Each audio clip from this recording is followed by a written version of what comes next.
હે કંસ, તારા વિનાશનો સમય આવી ગયો છે.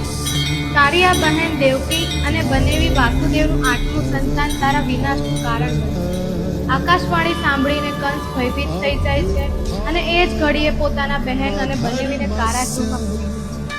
હવે પછીની જે કથા છે એ કથાને આપણી શાળાના વિદ્યાર્થી મિત્રોએ એક જીવન સ્વરૂપ આપવાનો સુંદર પ્રયાસ કર્યો છે. તો કથાને તેમની શૈલીમાં નિહાળી.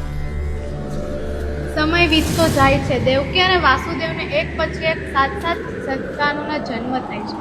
દરેક સંતાનના જન્મના સમાચાર મળતા જ કંસ કારાગૃહમાં આવે છે અને એક પછી એક 7 સંતાનોને મોતને ઘાટ ઉતારી દે છે. સમય આવી ચૂક્યો છે 8મા સંતાનના જન્મ થયો. આજથી બરાબર 5253 વર્ષ પહેલા શ્રાવણ માસના કૃષ્ણ પક્ષની 8મને બરાબર મધરાતે જ્યારે રોહિણી જેવું અતિ શુભ નક્ષત્ર હતું ત્યારે સમગ્ર પૃથ્વી પર વાતાવરણ મંગલમય બની ગયું. સમગ્ર મથુરાવાસી ચીર નિંદ્રામાં પોઢી ગયા હતા. એ જ સમયે કારાગૃહની કોટડીમાં એક દિવ્ય પ્રકાશ ફેલાઈ ગયો. વાસુદેવ અને દેવકી સહિત તમામ દ્વારપાળોની આંખો અંજાઈ ગઈ અને ભગવાન શ્રી વિષ્ણુ 8મા અવતારનું બાળ સ્વરૂપમાં અવતરણ થયું. દેવકી અને વાસુદેવ પોતાના 8મા સંતાનના દિવ્ય સ્વરૂપને જોઈને હર્ષ ઘેલા બની ગયા.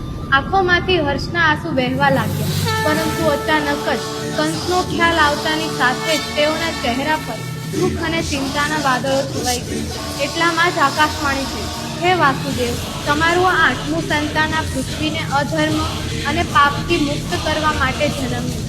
તમે આ બાળકને લઈને ગોકુળમાં વસતા નંદબાબા અને યશોદાને સોંપી આવો.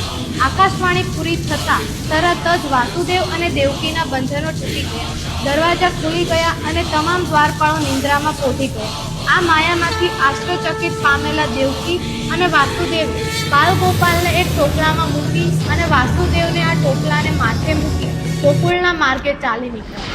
કાળા ડિબાંગ વાદળોથી ભરાયેલી અંધેરી રાત, વીજળીનો ગડગડાટ, અનરાધાર વરસાદ, આવા વાતાવરણમાં બાલગોપાલને લઈને વાસુદેવ યમુના નદીને કિનારે પહોંચે છે. યમુના નદી બંને કાંઠા પર રહેતી હતી. પાણીના મોજા ઉછળી રહ્યા.